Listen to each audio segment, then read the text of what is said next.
Hello，大家好，我是 Kelvin。我相信呢，很多人都知道，拍摄视频的时候呢，要把画面拍好。但是呢，很多人都会忽略的一个问题就是收音。一个收音不错的视频呢，会让你观众看起来呢更加的舒服。但是呢，当我们在一个嘈杂环境拍摄的时候呢，哪怕用这种领夹式麦克风，它的收音范围比较窄，可是呢，很多时候呢，都会把周边的一些嘈杂环境杂音都会收录进去。但是呢，这是不是意味着一定要去买一个更好更贵的麦克风呢？其实并不是，只要一个小小的步骤呢，就可以让你的收音效果变得更好了。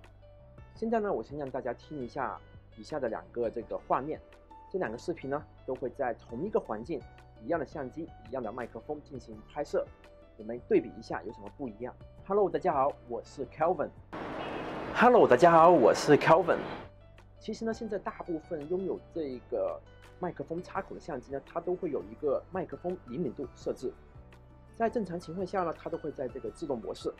而且呢，它也能够应付我们大部分的日常的拍摄。但是呢，有些时候呢，如果我们在一个比较嘈杂的环境下拍摄呢，这个自动模式呢，可能就不能够去应付这个需求了，因为呢，它可能就会把很多我们不想要的环境声音呢收录进去。那我们呢这个时候呢就最好选择这个手动模式呢，就拿这个尼康相机为例吧。我们进入这个视频设置部分，进入这个灵敏度这个麦克风灵敏度设置，选择这个手动，然后呢我们就把麦克风摆好，确保呢和等一下我们正式拍摄的时候呢，自己和麦克风的距离呢保持一致。从麦克风的灵敏度1开始，先不要说话。这个时候呢，确保麦克风的这个动态显示柱呢不会一直在浮动。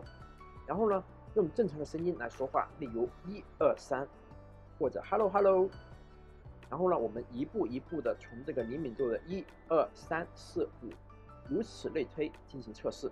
那什么时候才是最合适的呢？那就是当你不说话的时候呢，它这个感应区域是尽量的不会再动的。当我们说话了，麦克风这个动态显示柱呢会出现在黄色左右，避免出现红色。这样子呢就可以确保呢不会出现过多的这个环境杂音，也可以确保呢我们这个说话的声音呢会说的比较清楚，不会特别大声，也不会特别的小声。但是啊，值得一提的就是呢，我建议大家每次用完这个手动模式的时候呢，都把它调回去自动模式，因为呢这样子就不会像来是你拍摄的时候呢忘记这一个调节这个灵敏度，然后造成这个收音效果不好。最后啊，如果你觉得我这个视频对你们有帮助的话呢，请记住给我点一个赞，转发我的这个视频，订阅我的频道。我们下个视频再见啦，拜拜。